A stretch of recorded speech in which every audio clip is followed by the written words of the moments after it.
So you are an indie game developer and you want to create your first horror game. In this video we will go through the basics of horror and how to use it for your indie game. In this video, what does horror mean for games? What makes an environment perfect for a horror game? How do you create characters for a horror game? How to create a monster for a horror game, and a little exercise at the end. I also ask in our Discord what situation really scares you, and we will use the answers as examples and play around a bit with them. Let's dive into it. Before you create horror and scare your player, you have to understand what does horror actually mean.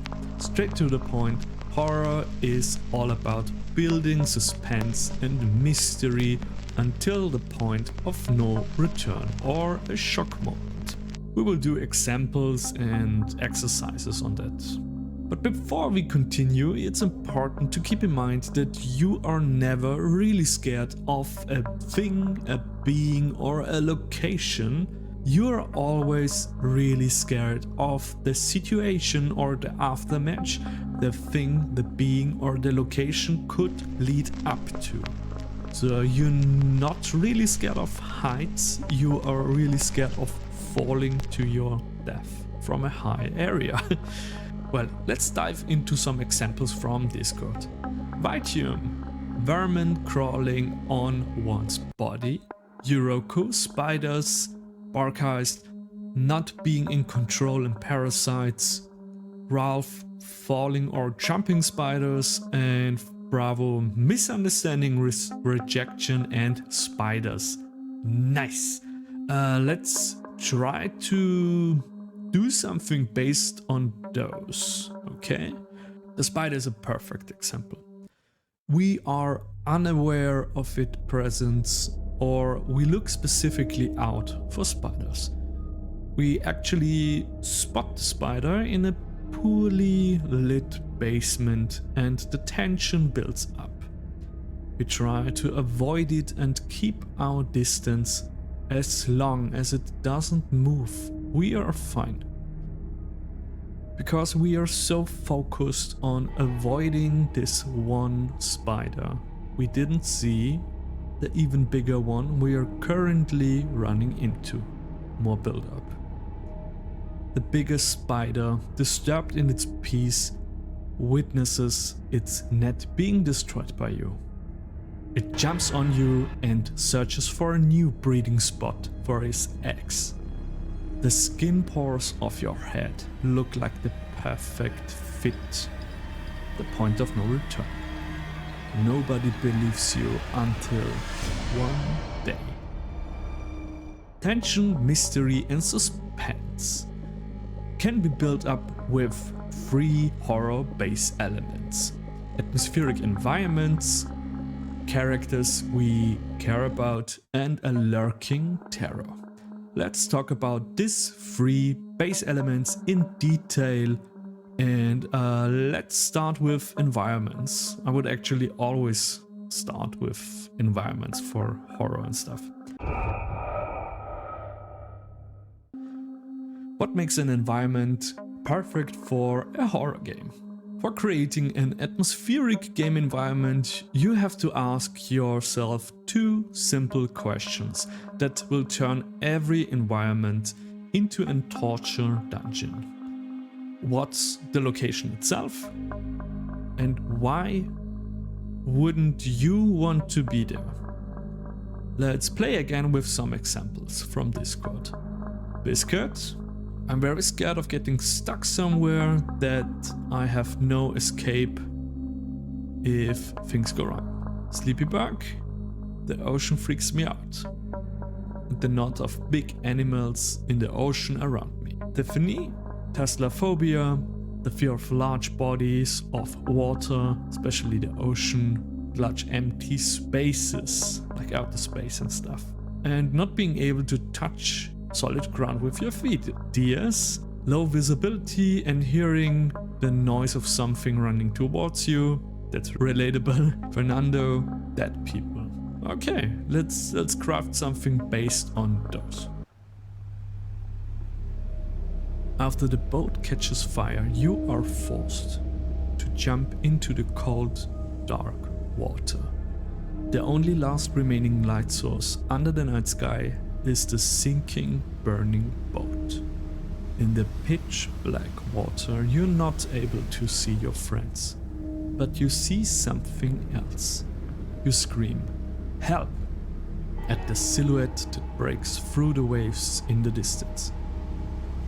You thought it's so huge it must be a boat, right?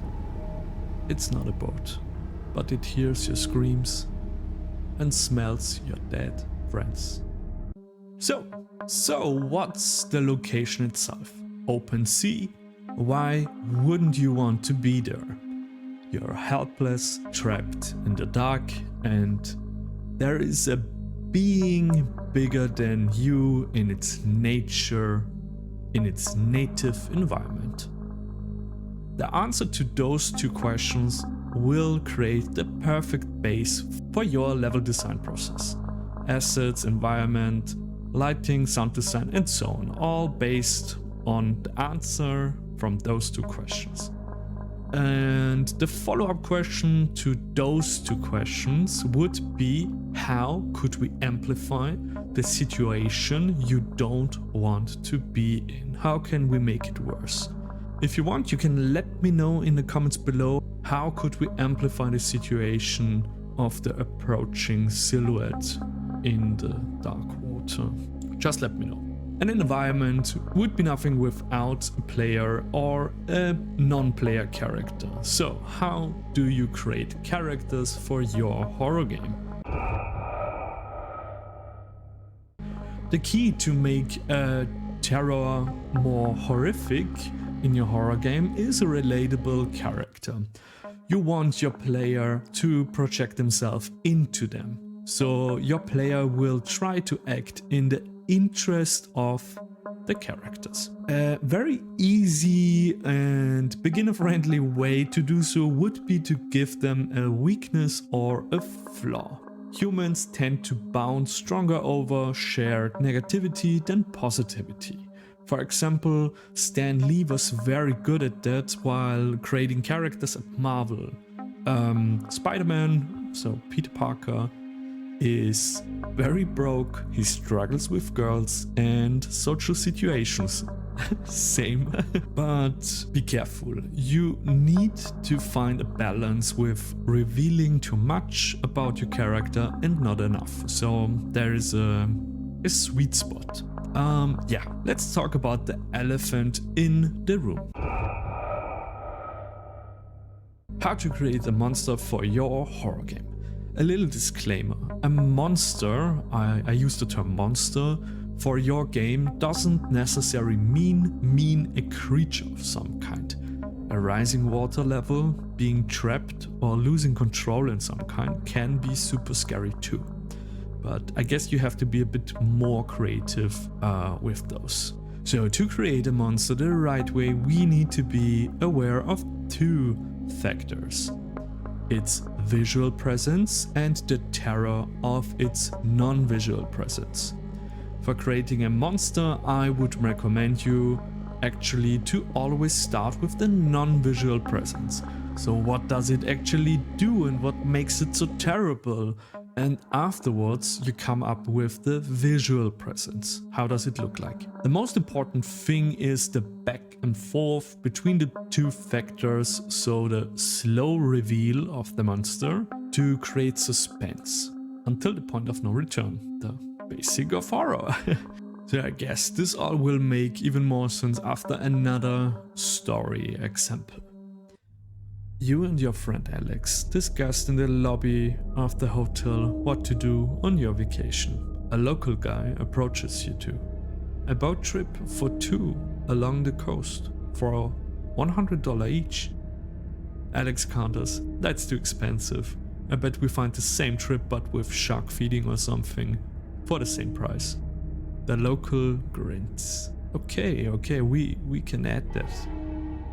You follow the guy to his tiny boat, and on the way you pick up some fish heads in a bucket.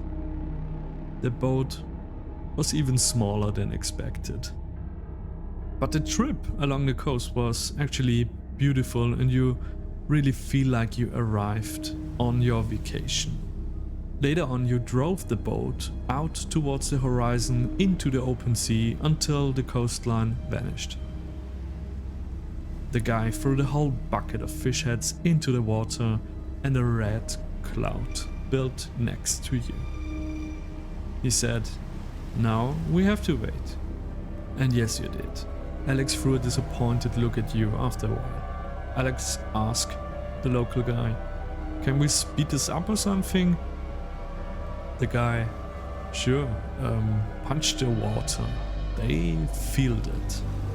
Alex slapped the water like mad. This made you feel very uncomfortable because he leans way too much overboard. He freezes in place. A wet fin attached to a shadow in the water is slowly approaching the boat. You never saw Alex more fascinated about something in his life. But the fascination in his face changed into confusion. "I don't think that's a shark." The local guy pushes Alex into the water. Let's look at the monster in the story in detail. We first teased the non-visual presence of the shark / the monster in the beginning, and we knew what an encounter could mean, but to make sure we explained or reminded through the fish heads again about the fate of encountering a shark. Then we built it up until the point of no return, which came in form of a twist, but could be also a jump scare. And well, now you have a choice. Do you want the build up and the horror to end and reveal the visual presence of what's really in the water and how does it look like? Or do you want the mystery and the horror to continue and focus on the new threat with the owner of the boat and create a net of build-ups and teasers, which can be ripped apart if it gets too big? So jump scares, twists and points of no return in horror games are important to extend the playtime of the game. And it's horror and mystery, of course. This is also the point a monster could lose all of its scare factor if you reveal too much of it. So be careful about how much you show. Because the tease of the visual factor, actually seeing the monster, drives the horror forward. But the non-visual factor creates the horror to begin with and scares us and the player and so on. So the actually design or 3D model and animations are not that important to scare the player. In the end, it's all up to you and your terrible mind. Okay. Here is a little exercise that will get you into the horror mindset to create horror and horrific scenarios. We already mentioned the questions you have to ask yourself. So I want you to go through these questions here again in a little list and answer them and go with the first idea you have in mind. Okay, so very instinctive. Okay, first question. What's the location of your horror game? Why wouldn't you want to be there? Now you come up with one character or multiple character names and give each one main weakness, okay? Now it's getting interesting. Come up with a lurking terror or lurking monster, which doesn't have to be a creature. The first part is the terror of its non-visual presence. So what is the player or the character afraid of that could happen to him in this environment if he encounters the monster? And after that, you come up with a max 5-word visual description of the monster and the visual presence based on, you know, the non-visual presence. And at last, how will the player encounter the monster in the environment the first time? Don't show too much.